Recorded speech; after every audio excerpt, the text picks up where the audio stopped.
Can the language we use in our everyday lives be a form of thought control? The theory of linguistic determinism states that the language you speak determines the way you will interpret the world around you. It also states that the language and its structure limit and determine knowledge or thought.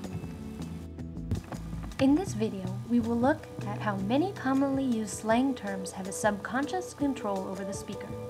They may not always directly influence the speaker's thoughts, but the speaker is unknowingly voicing the opinion of the dominant American culture, which he may or may not agree with.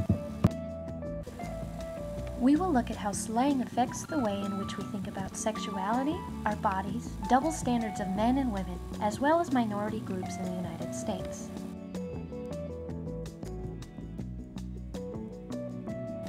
Slang is often used to replace a well-known conventional synonym to avoid the discomfort caused by it. This is obviously apparent concerning sexuality in the United States. This discomfort with sexuality is easily portrayed by the high volume of sexual euphemisms.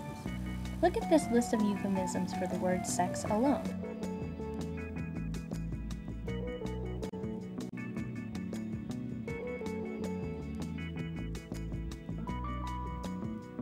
The way we talk about our body parts also reveals our culture's perceptions about those words. By using words like pussy or balls to describe body parts infers an innate discomfort. We all have them, so we shouldn't be embarrassed about using them in everyday conversation. But we are. We make them into jokes, playing them off as something funny. The way we are using them as slang, in mostly a derogatory context, shows just how uncomfortable this country is with our bodies. We think of them as awkward. And when aren't they when you're a teenager in the United States? Most of the slang is being used among kids in middle school through college, and you can hear it on any campus.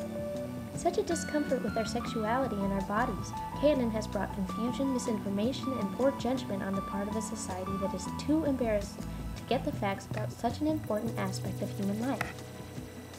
In the worst cases, such control of information through embarrassment can lead to STDs, unwanted pregnancies, and even sexual abuse. Despite the advancement of women in society over the past 50 years, women have not yet been able to reach an equal status in our country. Beyond unequal pay and hiring practices in the workplace, women face sexual double standards, which has subtly controlled their sexual activities.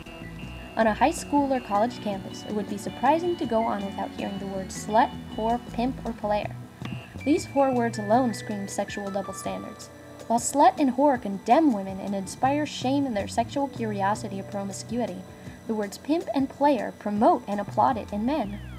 What is even worse is that advertising campaigns for clothing, alcohol, movies, music, etc. display extremely sexualized views of women. Such conflicting signals confuse women. Are these exhibitions of female sexuality for the liberation of women, or are they for the fantasies of men? With these contradicting views, is it possible for young women to choose a proper path?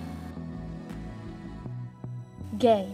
The Urban Dictionary defines gay as a term used to describe something stupid or unfortunate. Even if you don't mean anything by it or your gay friends think it's funny, or you're gay yourself, using this term can affect what you and others think. When it becomes a cultural given that gay refers to something negative, the unfortunate repercussion is that anything defined as gay has the same association. ADD. Can you have ADD one day but not the next? Have you ever said, I've got ADD today because you forgot something or made a stupid mistake? Using ADD to describe making a mistake gives the impression that ADD, ADHD, isn't a real disorder, meaning that those that really have been diagnosed with ADD are frauds. The more you give this impression, the more you and others will subconsciously accept that belief, despite research to the contrary. Retard. Have you ever been driving on the freeway and some retard cut you off?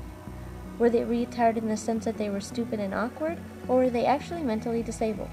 Would you still be angry if they were mentally disabled? Our culture has given the word retard, which is connected to mentally disabled people, a secondary meaning of stupid and awkward. The two meanings have merged together with the effect of a subtle and sometimes not so subtle disdain for the mentally disabled. Our purpose is not to control what you say, but to inform you that the language you use can be a subtle form of thought control, controlling what you think about others and the world around you, as well as your own actions.